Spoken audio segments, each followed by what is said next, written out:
Direito administrativo. 1. Serviços públicos.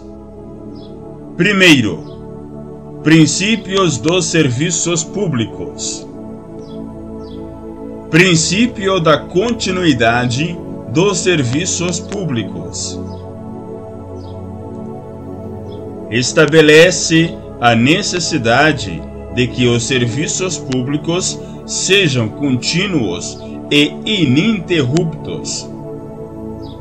Hipóteses de interrupção. Lei 8.987, de 1995, artigo 6º, parágrafo 3º. Situações de emergência. Após aviso prévio, por razões de ordem técnica ou de segurança das instalações, ou por inadimplência do usuário, considerado o interesse da coletividade. Princípio da generalidade. Serviços públicos devem ser prestados da maneira mais ampla e também não poderão beneficiar determinados usuários em detrimento de outros. Princípio da modicidade das tarifas. Serviços deverão ser remunerados com preços módicos, de modo a atingir o maior número possível de beneficiários. Princípio da atualidade. Prestador deve garantir a atualidade dos serviços, que compreende a modernidade das técnicas, do equipamento e das instalações e a sua conservação, bem como a melhoria e a expansão do serviço. Princípio da cortesia. Exige-se do prestador do serviço uma atuação cortês e educada, trazendo o melhor atendimento possível e a melhor experiência para o usuário.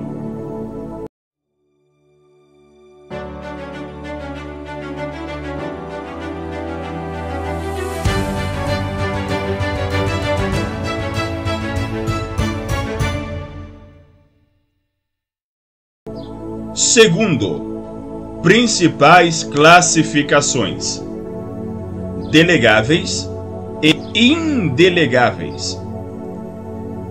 Indelegáveis são os serviços que o Estado presta direta e exclusivamente. Exemplo: defesa nacional.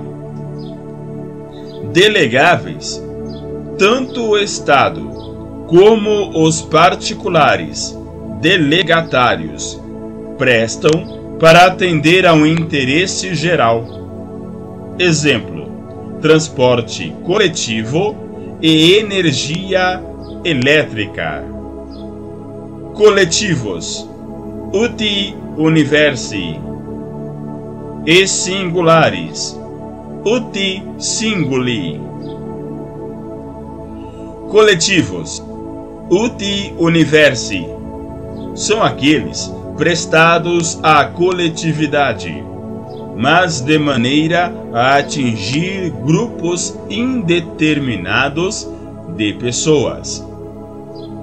Singulares uti singuli são destinados a usuários individuais, determinados, sendo possível a mensuração da utilização de cada indivíduo.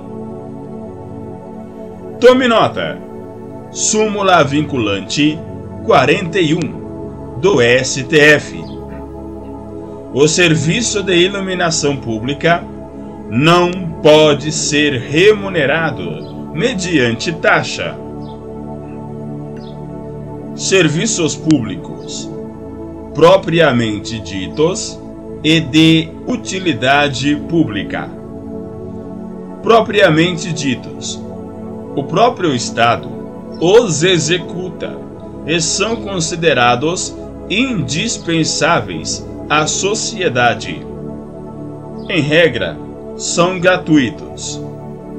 Exemplos: saneamento básico, higiene ou segurança. Serviços de utilidade pública beneficiam diretamente a coletividade. Satisfazem de maneira direta os indivíduos. Exemplos: energia elétrica residencial e o atendimento em postos de saúde.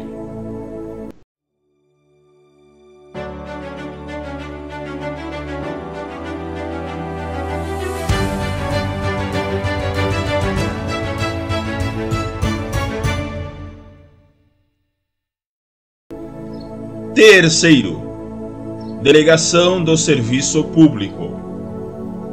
A titularidade dos serviços públicos pertence ao Estado, mas a administração pública poderá delegar a execução de tais serviços aos particulares.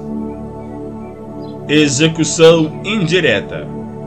Os serviços públicos não serão prestados pelos órgãos públicos internos da administração pública. Corresponde à descentralização administrativa. Descentralização versus desconcentração. Esta cai na prova. Descentralização: distribuição de competências de uma para outra pessoa física ou jurídica. Desconcentração: distribuição interna de competências, ou seja, dentro da mesma pessoa jurídica. Concessão de serviço público, comum ou simples. Lei 8.987, de 95. Artigo 2º. Para os fins do disposto nesta lei, considera-se: 2. Concessão de serviço público: a delegação de sua prestação, feita pelo poder concedente, mediante licitação, na modalidade concorrência ou diálogo competitivo, a pessoa jurídica ou consórcio de empresas que demonstre capacidade para seu desempenho, por sua conta e risco, e por prazo determinado. Exige prévia licitação. Modalidade concorrência ou diálogo competitivo. A outorga da concessão ou permissão não terá caráter de exclusividade, salvo se existir inviabilidade técnica ou econômica devidamente justificada no ato anterior ao edital de licitação, conforme estabelecido no artigo 16 da Lei 8.987, de 95.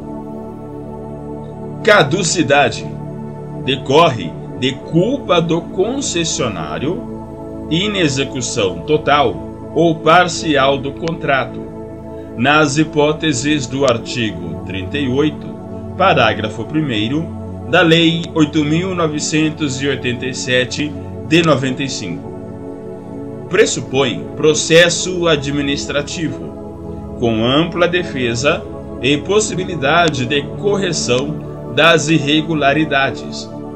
Lei 8.987, de 95, artigo 38, parágrafos 2º e 3º. Encampação. Poder concedente simplesmente decide encerrar a concessão por motivos de interesse público superveniente, utilizando-se da prerrogativa da supremacia do interesse. Depende de lei autorizativa específica e após prévio pagamento da indenização.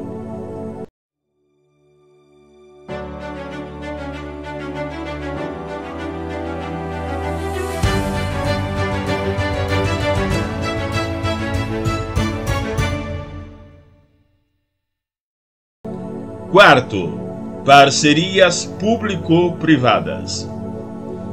Contratos de concessão especial de serviços. Parceiro privado não é remunerado exclusivamente pelo usuário. Tem que haver contraprestação do poder público. Modalidades. Parcerias público-privadas. Definição: são contratos administrativos de concessão especial, com o objeto de implantação ou gestão de serviços públicos. Modalidade: administrativa. Contrato de prestação de serviço na qual a administração pública é direta ou indiretamente usuária, mesmo envolvendo execução de obra ou fornecimento ou instalação de bens. Patrocinada. Concessão de serviços públicos comum, envolvendo a cobrança de tarifas dos usuários. Contraprestação pecuniária do parceiro público ao parceiro privado. Despenca na prova. Vedações. Lei 11.079, de 2004. Artigo 2º, parágrafo 4º. É vedada a celebração de contrato de parceria público-privada. Inciso 1. Cujo valor do contrato seja inferior a 10 milhões de reais. Inciso 2. Cujo período de prestação do serviço seja inferior a 5 anos. Ou, inciso 3, que tenha como objeto único o fornecimento de mão de obra, o fornecimento e instalação de equipamentos ou a execução de obra pública.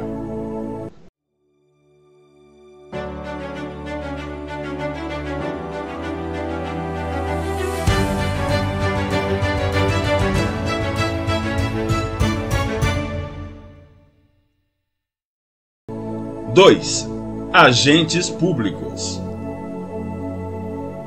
Quinto, contratação por tempo determinado.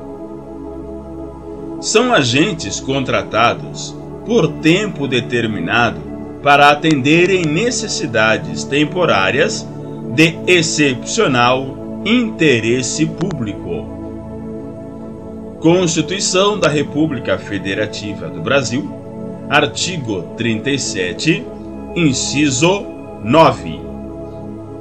A lei estabelecerá os casos de contratação por tempo determinado para atender a necessidade temporária de excepcional interesse público. Não prestam concurso público. Recrutamento se dá por processo seletivo simplificado.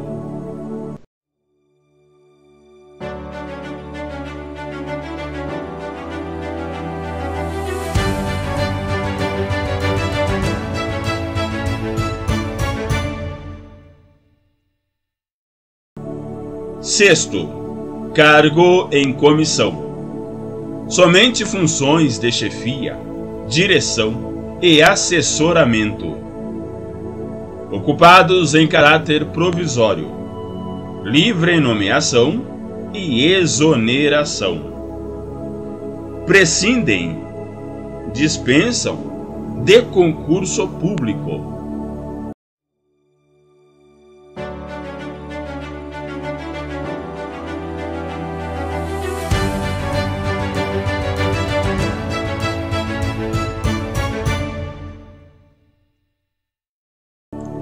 Sétimo, notários e registradores.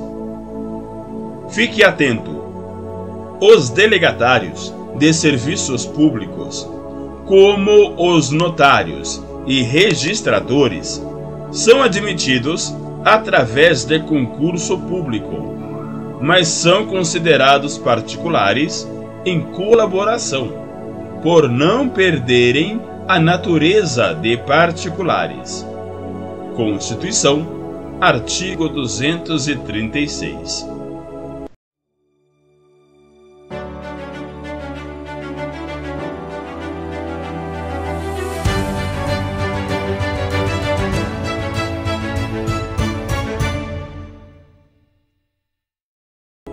Oitavo, formas de provimento. Esta cai na prova: ascensão, transposição ou acesso. Tais hipóteses foram abolidas pela Constituição. Permitiam o provimento em cargo de carreira diferente da sua, sem prévia aprovação em concurso público. Súmula vinculante 43 do STF. É inconstitucional toda modalidade de provimento que propicie ao servidor investir-se sem prévia aprovação em concurso público destinado ao seu provimento, em cargo que não integra a carreira na qual anteriormente investido. Despenca na prova: reintegração e recondução. Lei 8.112 de 90. Artigo 28. A reintegração é a reinvestidura do servidor estável no cargo anteriormente ocupado, ou no cargo resultante de sua transformação, quando invalidada a sua demissão por decisão administrativa ou judicial, com ressarcimento de todas as vantagens. Artigo 29. Recondução é o retorno do servidor estável ao cargo anteriormente ocupado e decorrerá de: inciso 1, inabilitação em estágio probatório relativo a outro cargo. Inciso 2, reintegração do anterior ocupante.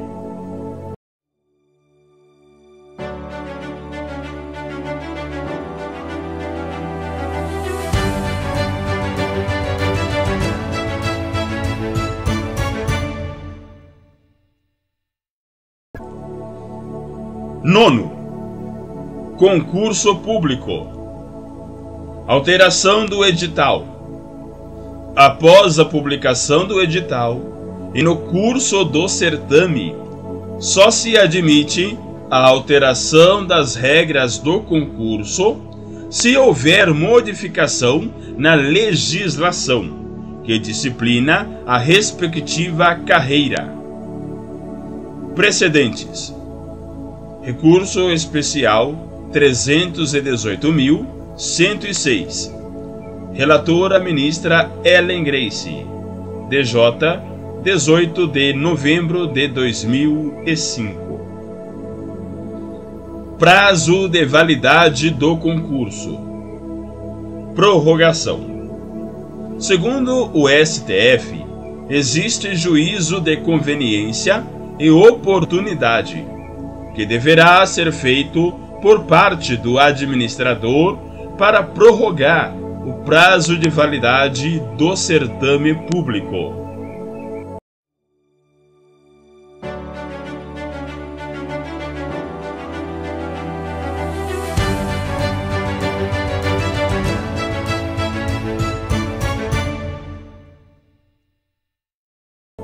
Décimo, vedação à acumulação remunerada de cargos, empregos e funções.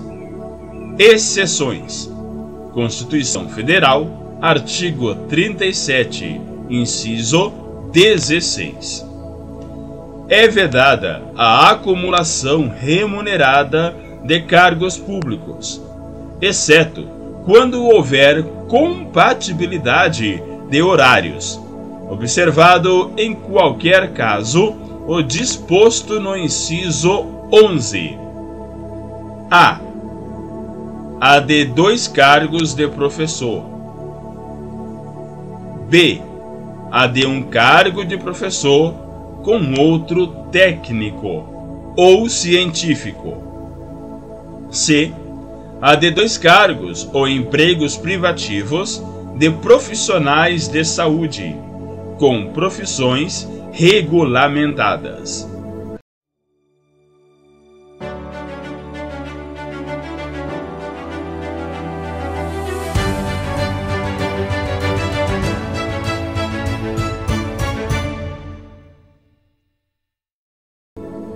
Décimo primeiro, teto remuneratório. Teto remuneratório máximo. Subsídio mensal do STF. No Poder Executivo, o limite é Estados e Distrito Federal. O subsídio mensal do governador. Municípios. O subsídio mensal do prefeito. No Poder Legislativo, o limite é o subsídio mensal dos deputados estaduais e distritais. No Poder Judiciário, o limite é subsídio mensal dos desembargadores do Tribunal de Justiça, limitado a 90,25% do subsídio mensal dos ministros do STF. Aplica-se também aos membros do Ministério Público, procuradores e defensores públicos.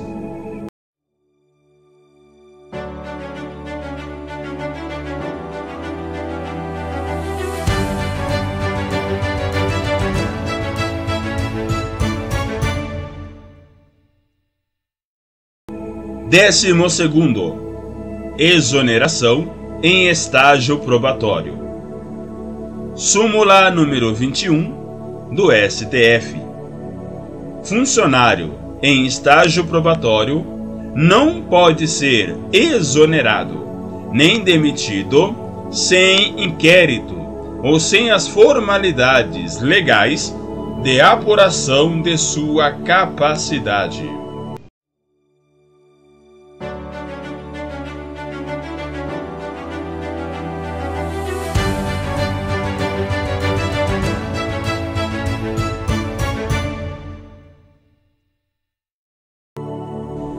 Décimo terceiro, princípio da irredutibilidade da remuneração. Constituição Federal, artigo 37, inciso 15. O subsídio e os vencimentos dos ocupantes de cargos e empregos públicos são irredutíveis, ressalvado o disposto nos incisos 11 e 14 deste artigo, e nos artigos 39, parágrafo 4º, artigo 150, inciso 2, artigo 153, inciso 3 e artigo 153, parágrafo 2º, inciso 1. O sentido da irredutibilidade, porém, não é absoluto. Tribunais já se pacificaram. Vencimento não acompanha, par e passo, o índice inflacionário. Vencimento nominal sofre redução em virtude da incidência de impostos, eventual aumento de carga tributária.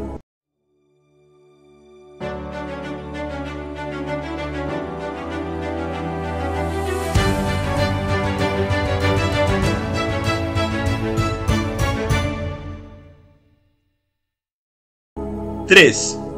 Intervenção do Estado na propriedade. 14º. Desapropriação. Fase declaratória. Ato discricionário da administração. O processo administrativo irá verificar a caracterização de uma das hipóteses de interesse social, ou necessidade ou utilidade pública, com o objetivo de expedir o decreto expropriatório. Efeitos da declaração: a. Sujeição do imóvel à força expropriatória do Estado. B. Fixação do estado do bem. Artigo 26, parágrafo 1º do Decreto 3.365, de 41. C. Atribui ao Estado o direito de adentrar no imóvel declarado, após prévia autorização judicial. D. Fixação do termo inicial para o prazo de caducidade da declaração. Fique atento: é de 2 anos o prazo decadencial para propositura da demanda de desapropriação por interesse social e de 5 anos o prazo para propositura de demanda por necessidade ou utilidade pública. Fase executória. Pode ocorrer mediante acordo na esfera administrativa ou por demanda judicial. Retrocessão e tredestinação. Tredestinação. Efetivada a desapropriação, o poder público deve destinar o bem desapropriado à finalidade pública que justificou o ato expropriatório. Se não o fizer, ocorrerá o fenômeno da tredestinação. Admite 2 espécies: a. Tredestinação lícita. Apesar da alteração de finalidade, o bem permanece destinado ao interesse público. Não dá ensejo à retrocessão. B. Tredestinação ilícita. Ao bem desapropriado é dado destino desprovido de interesse público. Retrocessão. Direito que assiste ao proprietário do bem de exigi-lo de volta, caso, após efetivada a desapropriação, a ele seja dada destinação desprovida de interesse público. Tredestinação ilícita. Direito de extensão. Direito que assiste ao particular de, impugnando o valor ofertado pelo poder público, pleitear a extensão da desapropriação para que alcance a parte remanescente do bem, que se tornaria inútil ou de difícil utilização.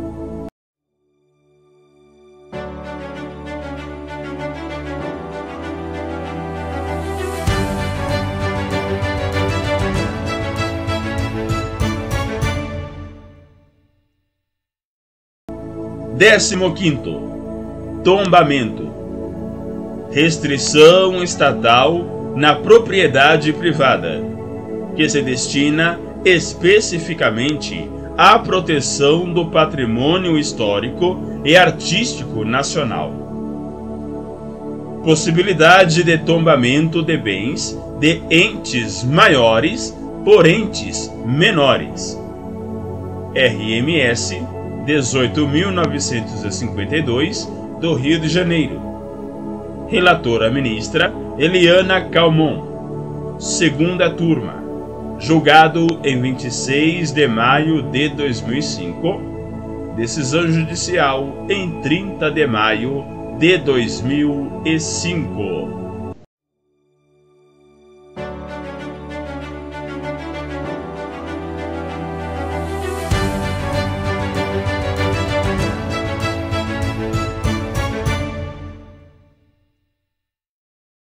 Décimo sexto, requisição administrativa.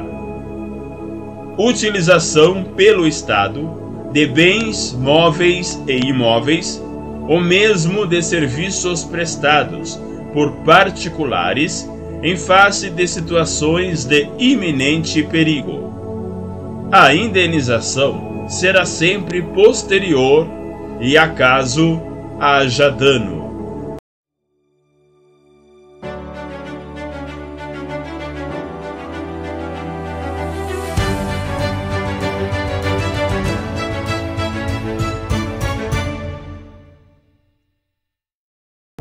Décimo sétimo, servidão administrativa.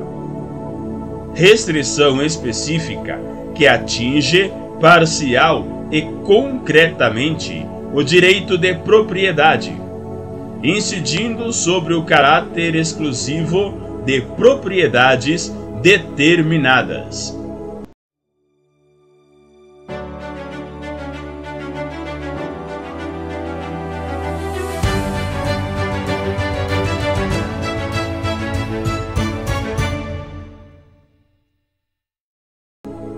Décimo oitavo, limitação administrativa. Ato genérico por meio do qual o poder público impõe a proprietários indeterminados obrigações com o objetivo de fazer com que aquela propriedade atenda à sua função social.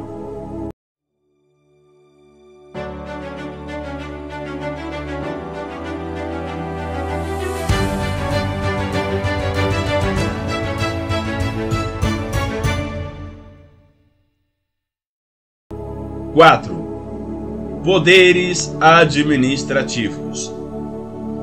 Instrumentos que a administração possui para melhor atender ao interesse público. São prerrogativas instrumentais. Poderes administrativos: poder vinculado, poder discricionário, poder hierárquico, poder de polícia, poder disciplinar, poder regulamentar.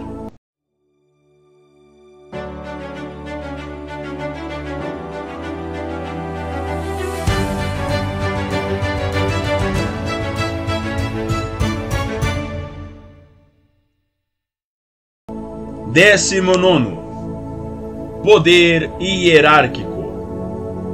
Impõe-se a estrita obediência dos subalternos às ordens e instruções expedidas pelos seus superiores.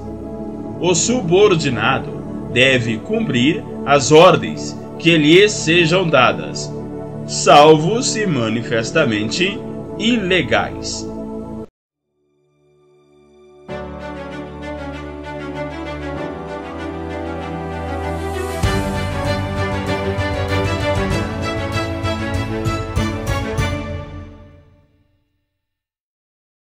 Vigésimo. Poder regulamentar ou normativo. Prerrogativa que os chefes do Poder Executivo têm de regulamentar certa lei para poder explicar sua correta execução. Contém normas para a fiel execução da lei. Não pode estabelecer normas contra legem ou ultra legem. Não pode inovar a ordem jurídica, criando direitos, obrigações, proibições, medidas punitivas.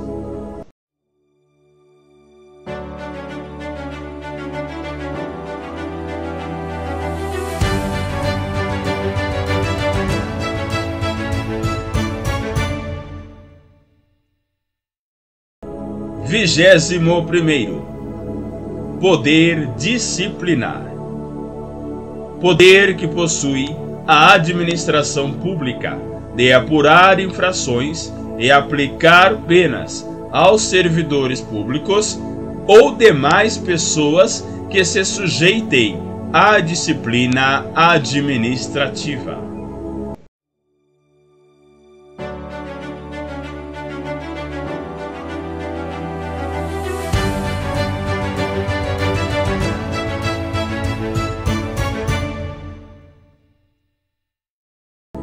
Vigésimo segundo. Poder de polícia. Permite à administração pública restringir ou limitar direitos ou interesses individuais no que tange à liberdade e à propriedade. Atributos. Discricionariedade. Administrador público poderá escolher, dentro de um juízo de conveniência e oportunidade, a alternativa mais adequada dentre as várias sanções previstas na norma. Autoexecutoriedade.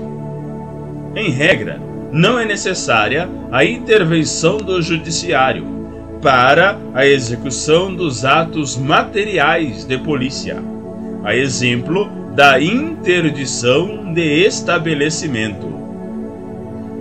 Coercibilidade.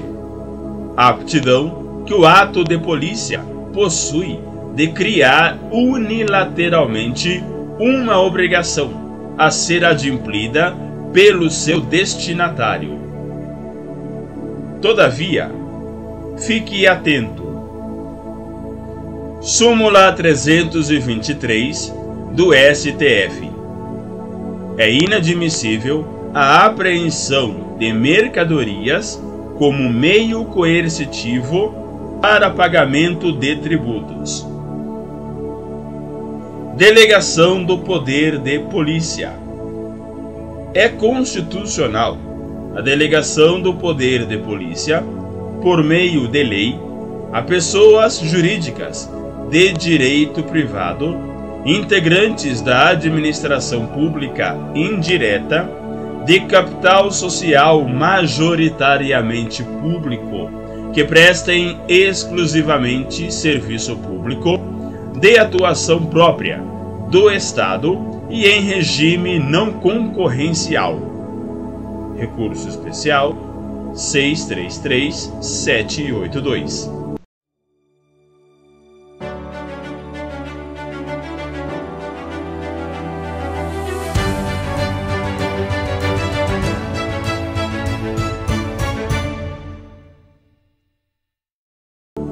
Vigésimo terceiro. Abuso de poder.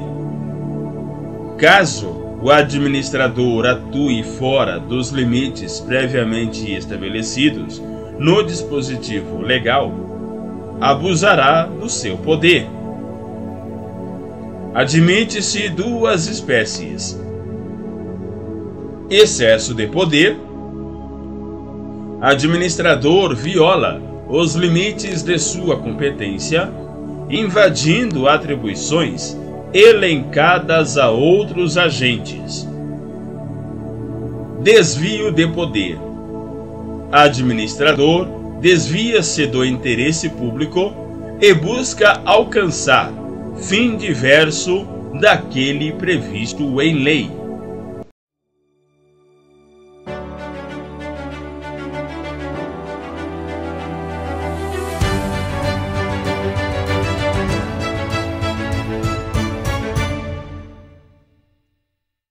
Cinco. Administração indireta. 24º. Composição. Conjunto de pessoas jurídicas sem autonomia política que exercem de forma descentralizada determinadas atividades administrativas. São elas: A. Autarquias. B. Empresas públicas. C. Sociedades de economia mista. D. Fundações públicas. E. Consórcios públicos. Associações públicas. Não estão sujeitas a um vínculo de hierarquia ou subordinação com a administração direta, mas sim apenas supervisão ministerial.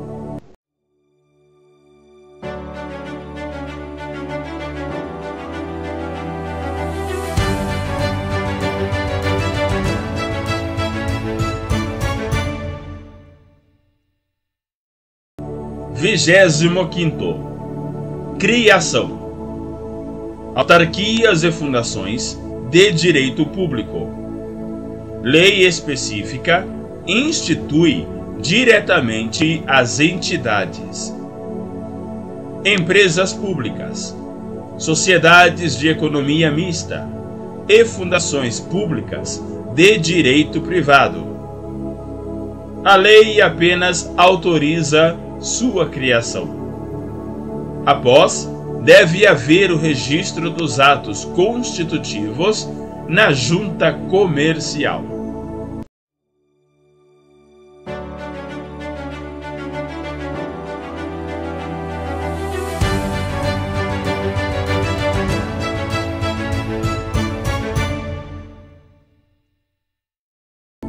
Vigésimo sexto. Agências reguladoras. Autarquias em regime especial que fiscalizam a prestação de serviços públicos por parte das concessionárias e permissionárias. Regime especial dessas autarquias decorre da necessidade de emprestar maior independência, segurança e estabilidade à sua atuação.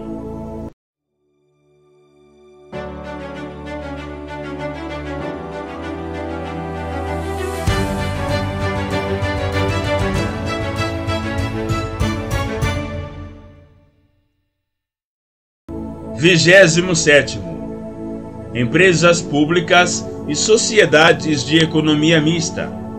Aspectos importantes: personalidade de direito privado, regime de pessoal CLT, sujeição ao regime jurídico próprio das empresas privadas, inclusive quanto aos direitos e obrigações civis, comerciais, trabalhistas e tributários.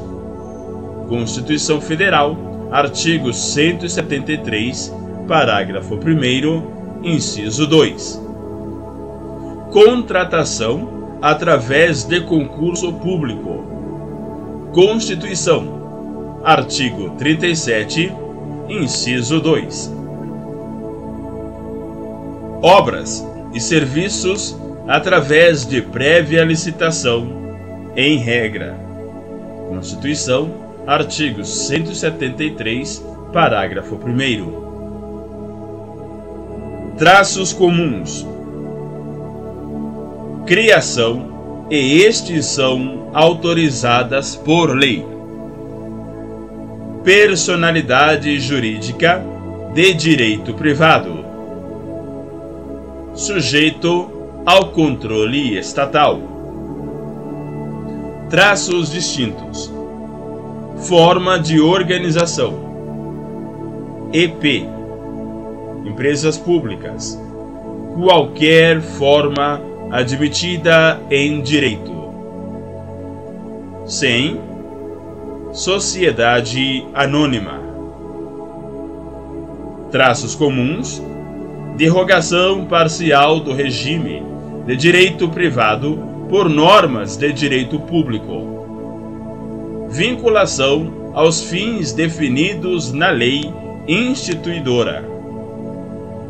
Traços distintos: composição do capital. EP, capital público. SEM, capital público e privado. Traços comuns: desempenho de atividade de natureza econômica e, em algumas ocasiões, a prestação de serviços públicos.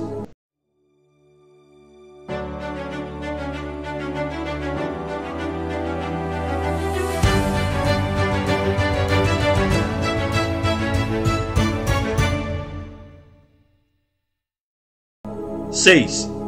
Responsabilidade civil do Estado. 28º. Constituição Federal, artigo 37, parágrafo 6º. Responsabilidade objetiva. A responsabilidade civil do Estado baseia-se na teoria do risco administrativo, consagrada no artigo 37, parágrafo 6º da Constituição Federal de 1988. As pessoas jurídicas de direito público e as de direito privado, prestadoras de serviços públicos, responderão pelos danos que seus agentes, nessa qualidade, causarem a terceiros, assegurado o direito de regresso contra o responsável nos casos de dolo ou culpa. Requisitos: conduta estatal, dano anormal e específico, nexo de causalidade. Não há necessidade de prova de dolo ou culpa. Por isso, a administração pública pode ser responsabilizada por indenizar o particular, mesmo que tenha praticado um ato lícito. Excludentes de responsabilidade: caso fortuito e força maior, culpa exclusiva da vítima e fato de terceiro. Observação: culpa concorrente da vítima gera abatimento proporcional do quantum indenizatório. Legitimidade passiva. Tese de repercussão geral. A teor do disposto no artigo 37, parágrafo 6º da Constituição Federal, a ação por danos causados por agente público deve ser ajuizada contra o Estado ou a pessoa jurídica de direito privado, prestadora de serviço público, sendo parte ilegítima para a ação o autor do ato, assegurado o direito de regresso contra o responsável nos casos de dolo ou culpa. Recurso especial 10.27.633, relator ministro Marco Aurélio, pleno 6 de dezembro de 2019. Direito de regresso contra o agente público. A Constituição assegura ao Estado exercer o direito de regresso contra o agente público causador dos danos.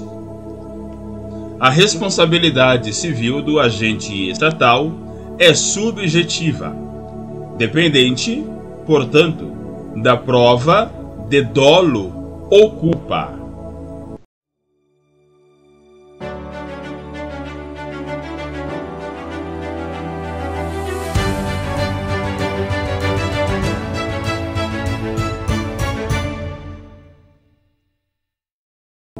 Sete. Licitação. 29º. Modalidades de licitação. Lei 14.133 de 2021. Artigo 28. São modalidades de licitação. Inciso 1. Pregão. Inciso 2. Concorrência. Inciso 3. Concurso. Inciso 4. Leilão. Inciso 5. Diálogo competitivo. Parágrafo 1º. Além das modalidades referidas no caput deste artigo, a administração pode servir-se dos procedimentos auxiliares previstos no artigo 78 desta lei. Parágrafo 2º. É vedada a criação de outras modalidades de licitação ou ainda a combinação daquelas referidas no caput deste artigo. Artigo 29. A concorrência e o pregão seguem o rito procedimental comum a que se refere o artigo 17 desta lei, adotando-se o pregão sempre que o objeto possuir padrões de desempenho e qualidade que possam ser objetivamente definidos pelo edital, por meio de especificações usuais de mercado. Parágrafo único. O pregão não se aplica às contratações de serviços técnicos especializados de natureza predominantemente intelectual e de obras e serviços de engenharia, exceto os serviços de engenharia de que trata a linha A do inciso 21 do caput do artigo 6º desta lei. Artigo 30. O concurso observará as regras e condições previstas em edital que indicará: inciso 1. A qualificação exigida dos participantes. Inciso 2. As diretrizes e formas de apresentação do trabalho. Inciso 3. As condições de realização e o prêmio ou remuneração a ser concedida ao vencedor. Parágrafo único. Nos concursos destinados à elaboração de projeto, o vencedor deverá ceder à administração pública, nos termos do artigo 93 desta lei, todos os direitos patrimoniais relativos ao projeto e autorizar sua execução conforme juízo de conveniência e oportunidade das autoridades competentes. Artigo 31. O leilão poderá ser cometido a leiloeiro oficial ou a servidor designado pela autoridade competente da administração, e regulamento deverá dispor sobre seus procedimentos operacionais. Parágrafo 1º. Se optar pela realização de leilão por intermédio de leiloeiro oficial, a administração deverá selecioná-lo mediante credenciamento ou licitação na modalidade pregão e adotar o critério de julgamento de maior desconto para as comissões a serem cobradas, utilizados como parâmetro máximo os percentuais definidos na lei que regula a referida profissão e observados os valores dos bens a serem leiloados. Parágrafo 2º. O leilão será precedido de divulgação do edital em sítio eletrônico oficial, que conterá: inciso 1. A descrição do bem, com suas características, e no caso de imóvel, sua situação e suas divisas, com remissão à matrícula e aos registros. Inciso 2.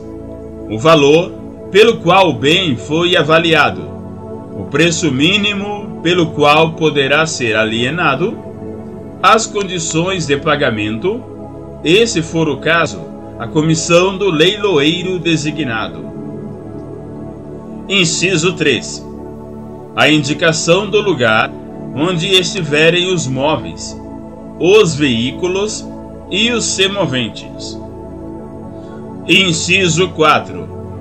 O sítio da internet e o período em que ocorrerá o leilão, salvo se, excepcionalmente, for realizado sob a forma presencial por comprovada inviabilidade técnica ou desvantagem para a administração, hipótese em que serão indicados o local, o dia e a hora de sua realização.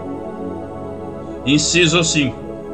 A especificação de eventuais ônus, gravames ou pendências existentes sobre os bens a serem leiloados.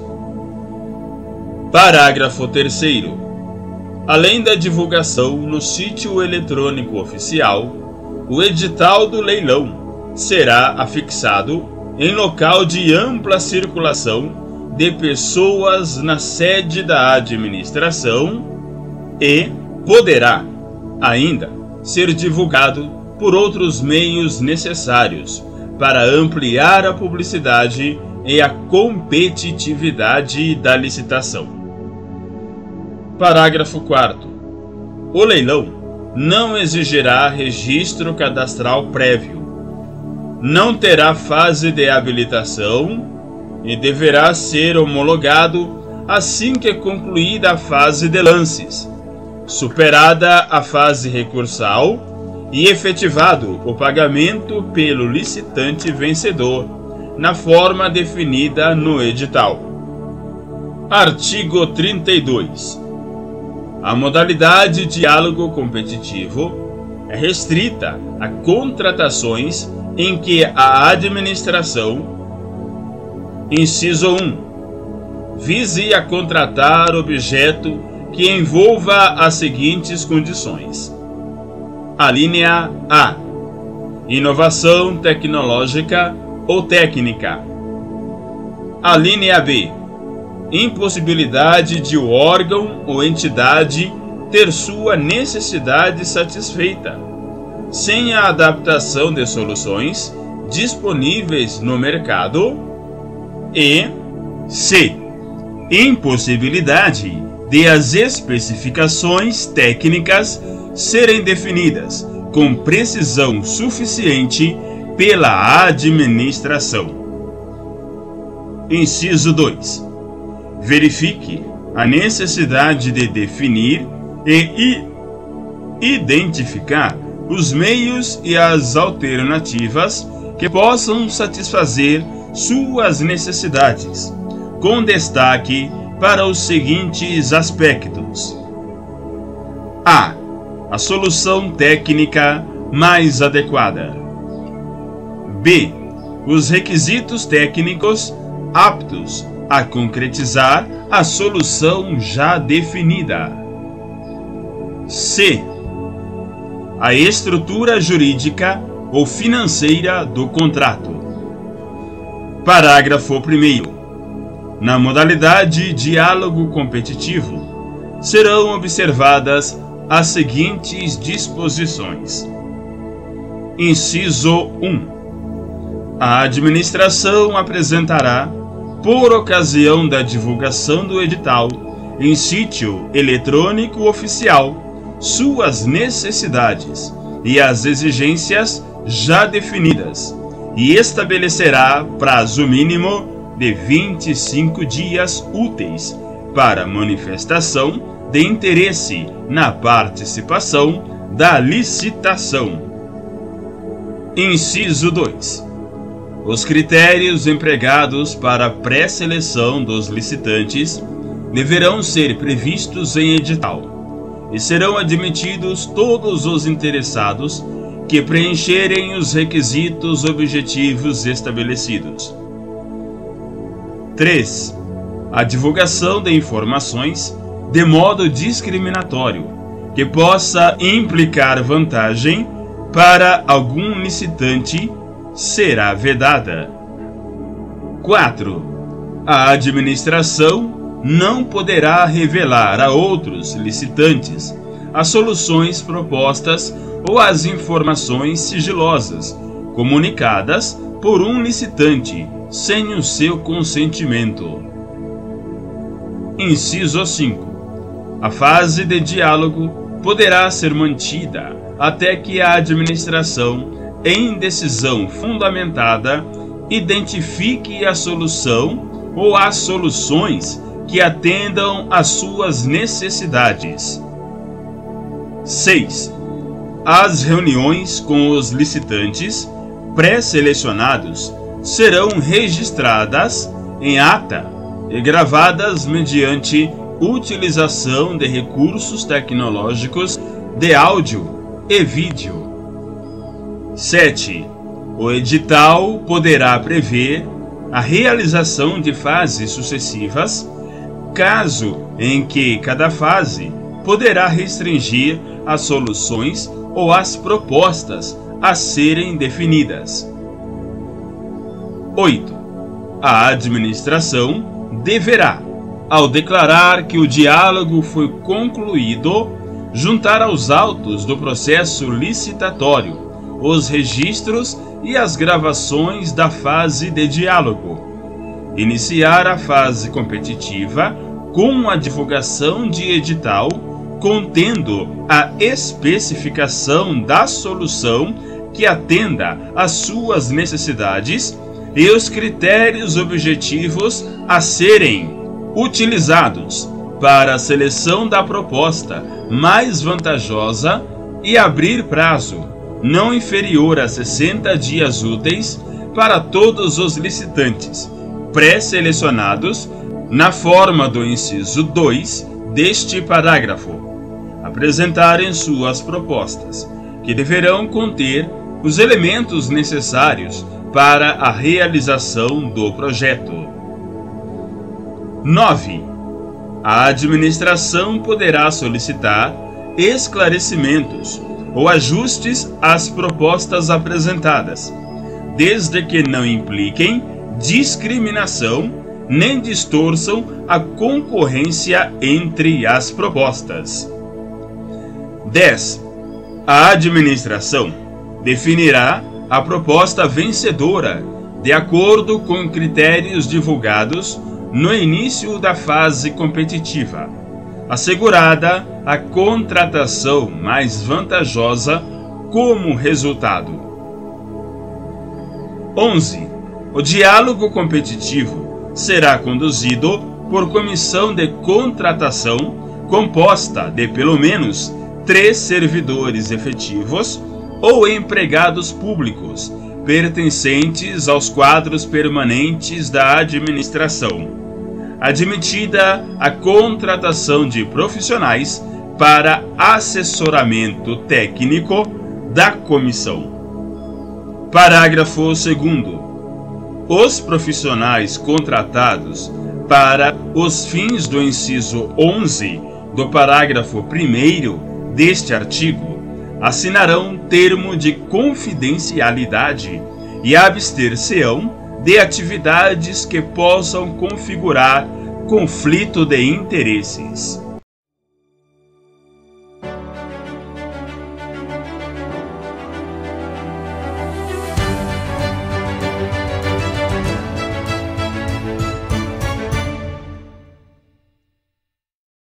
Trigésimo. Inexigibilidade de licitação. Lei 14.133 de 2021. Artigo 74. É inexigível a licitação quando inviável a competição, em especial nos casos de: inciso 1. Aquisição de materiais, de equipamentos ou de gêneros, ou contratação de serviços que só possam ser fornecidos por produtor, empresa ou representante comercial exclusivos. Inciso 2. Contratação de profissional do setor artístico, diretamente ou por meio de empresário exclusivo, desde que consagrado pela crítica especializada ou pela opinião pública. Inciso 3. Contratação dos seguintes serviços técnicos especializados, de natureza predominantemente intelectual, com profissionais ou empresas de notória especialização, vedada a inexigibilidade para serviços de publicidade e divulgação. Alínea A. Estudos técnicos, planejamentos, projetos básicos ou projetos executivos. Alínea B. Pareceres, perícias e avaliações em geral. Alínea C. Assessorias ou consultorias técnicas e auditorias financeiras ou tributárias. Alínea D. Fiscalização, supervisão ou gerenciamento de obras ou serviços. Alínea E. Patrocínio ou defesa de causas judiciais ou administrativas. Alínea F. Treinamento e aperfeiçoamento de pessoal. Alínea G. Restauração de obras de arte e de bens de valor histórico. Alínea H.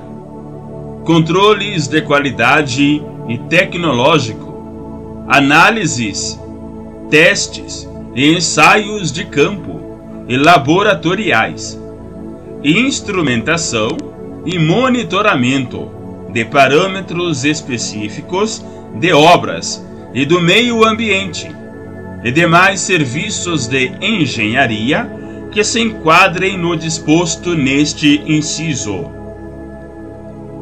Inciso 4. Objetos que devam ou possam ser contratados por meio de credenciamento. Inciso 5. Aquisição ou locação de imóvel cujas características de instalações e de localização tornem necessária sua escolha. Parágrafo 1º. Para fins do disposto no inciso 1 do caput deste artigo, a administração deverá demonstrar a inviabilidade de competição mediante atestado de exclusividade, contrato de exclusividade, declaração do fabricante ou outro documento idôneo capaz de comprovar que o objeto é fornecido ou prestado por produtor, empresa, o representante comercial exclusivos, vedada a preferência por marca específica.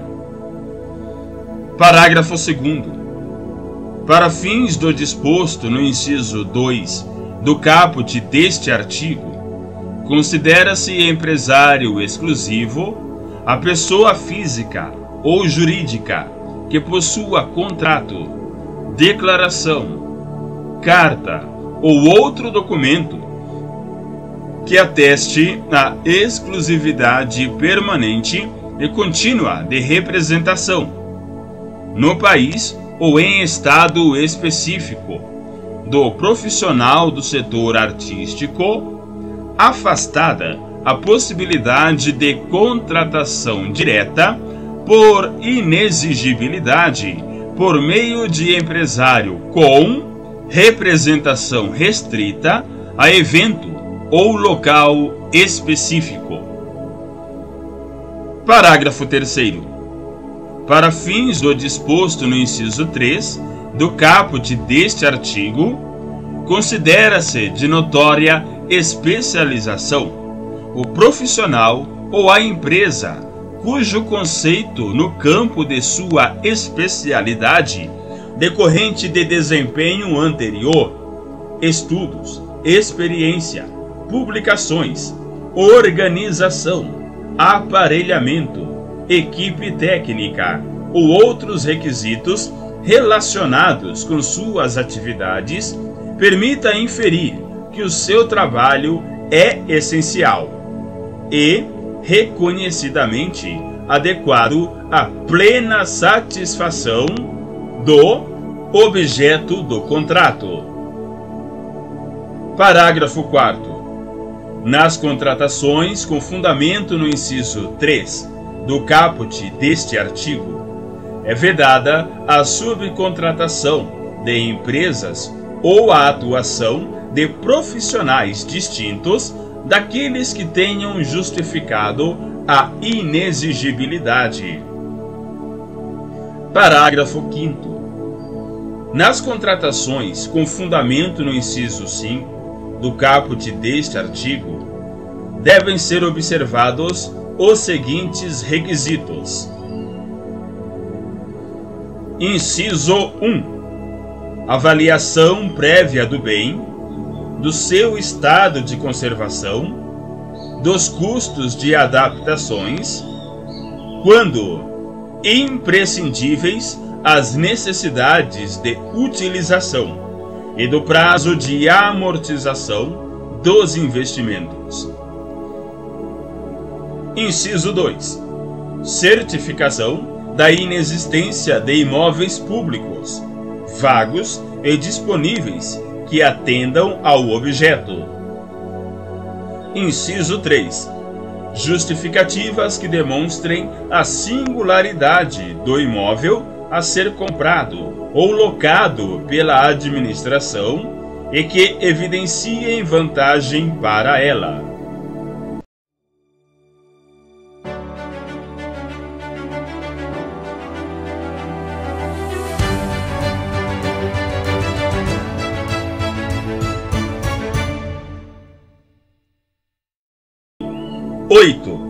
Improbidade. 31º. Atos de improbidade administrativa que atentam contra os princípios da administração pública. Rol taxativo. Lei 8.429 de 1992. Artigo 11. constitui ato de improbidade administrativa que atenta contra os princípios da administração pública, a ação ou omissão dolosa que viole os deveres de honestidade, de imparcialidade e de legalidade, caracterizada por uma das seguintes condutas. Inciso 3. Revelar fato ou circunstância de que tem ciência em razão das atribuições e que deva permanecer em segredo, propiciando beneficiamento por informação privilegiada, ou colocando em risco a segurança da sociedade e do Estado. Inciso 4. Negar publicidade aos atos oficiais, exceto em razão de sua imprescindibilidade para a segurança da sociedade e do Estado, ou de outras hipóteses instituídas em lei. Inciso 5. Frustrar, em ofensa à imparcialidade, o caráter concorrencial de concurso público, de chamamento ou de procedimento licitatório, com vistas à obtenção de benefício próprio, direto ou indireto, ou de terceiros. Inciso 6. Deixar de prestar contas quando esteja obrigado a fazê-lo, desde que disponha das condições para isso, com vistas a ocultar irregularidades. Inciso 7. Revelar ou permitir que chegue ao conhecimento de terceiro, antes da respectiva divulgação oficial, teor de medida política ou econômica, capaz de afetar o preço de mercadoria, bem ou serviço. Inciso 8. Descumprir as normas relativas à celebração, fiscalização e aprovação de contas de parcerias firmadas pela administração pública com entidades privadas. Inciso 11. Nomear cônjuge, companheiro ou parente, em linha reta, colateral ou por afinidade, até o terceiro grau, inclusive da autoridade nomeante ou de servidor da mesma pessoa jurídica investido em cargo de direção, chefia ou assessoramento para o exercício de cargo em comissão ou de confiança, ou ainda de função gratificada na administração pública, direta e indireta, em qualquer dos poderes da União, dos Estados, do Distrito Federal e dos municípios, compreendido o ajuste mediante designações recíprocas. Inciso 12.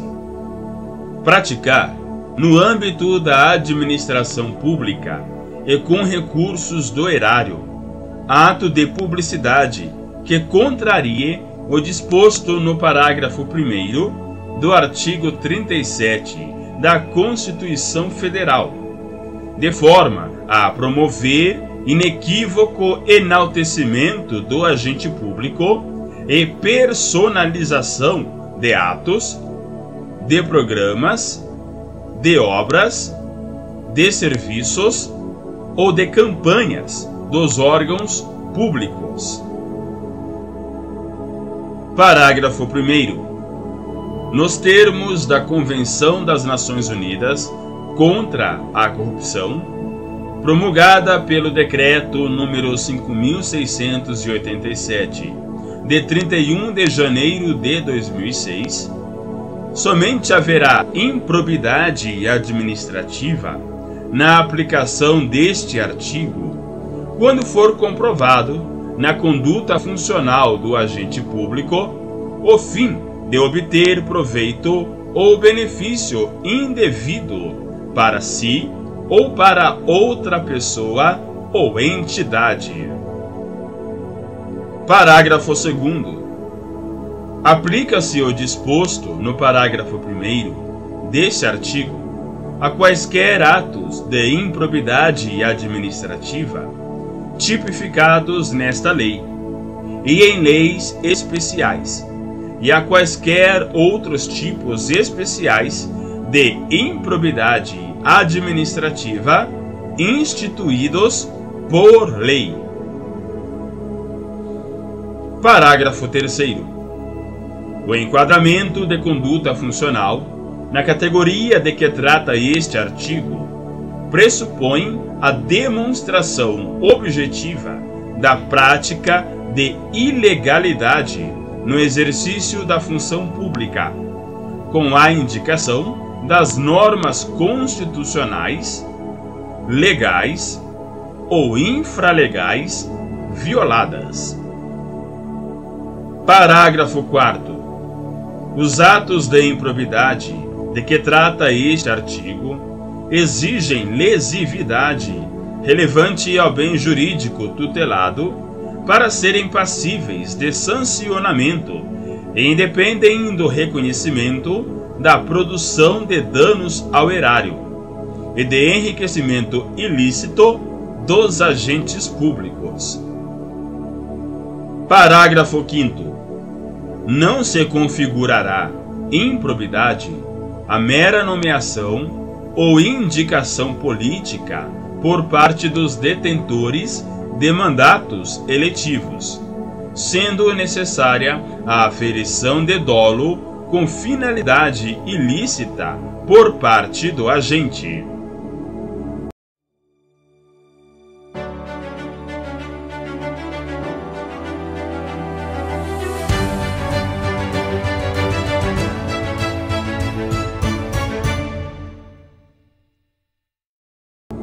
Trigésimo segundo. Prescrição. Lei 8.429 de 1992. Artigo 23.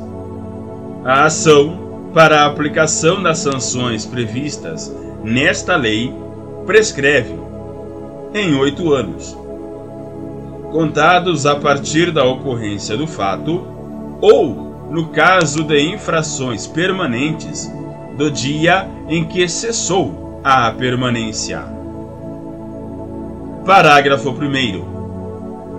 A instauração de inquérito civil ou de processo administrativo para apuração dos ilícitos referidos nesta lei suspende o curso do prazo prescricional por, no máximo, 180 dias corridos, recomeçando a correr após a sua conclusão, ou caso não concluído o processo, esgotado o prazo de suspensão. Parágrafo 2º. O inquérito civil para apuração do ato de improbidade será concluído no prazo de 365 dias corridos, prorrogável uma única vez, por igual período, mediante ato fundamentado, submetido à revisão da instância competente do órgão ministerial, conforme dispuser a respectiva lei orgânica. Parágrafo 3º. Encerrado o prazo previsto no parágrafo 2º deste artigo, a ação deverá ser proposta no prazo de 30 dias, se não for caso de arquivamento do inquérito civil. Parágrafo 4º. O prazo da prescrição referido no caput deste artigo interrompe-se. Inciso 1. pelo ajuizamento da ação de improbidade administrativa. Inciso 2. Pela publicação da sentença condenatória. Inciso 3. Pela publicação de decisão ou acórdão de Tribunal de Justiça ou Tribunal Regional Federal que confirma sentença condenatória ou que reforma sentença de improcedência. Inciso 4. Pela publicação de decisão ou acórdão do Superior Tribunal de Justiça que confirma acórdão condenatório ou que reforma acórdão de improcedência. Inciso 5. Pela publicação de decisão ou acórdão do Supremo Tribunal Federal que confirma acórdão condenatório ou que reforma acórdão de improcedência. Parágrafo 5º. Interrompida a prescrição, o prazo recomeça a correr do dia da interrupção pela metade do prazo previsto no caput deste artigo. Parágrafo 6º. A suspensão e a interrupção da prescrição produzem efeitos relativamente a todos os que concorreram para a prática do ato de improbidade. Parágrafo 7º. Nos atos de improbidade conexos que sejam objeto do mesmo processo, a suspensão e a interrupção relativas a qualquer deles estendem-se aos demais. Parágrafo 8º. O juiz ou o tribunal, depois de ouvido o Ministério Público, deverá, de ofício ou a requerimento da parte interessada, reconhecer a prescrição intercorrente da pretensão sancionadora e decretá-la de imediato, caso, entre os marcos interruptivos referidos no parágrafo 4º, transcorra o prazo previsto no parágrafo 5º deste artigo. Artigo 23-A.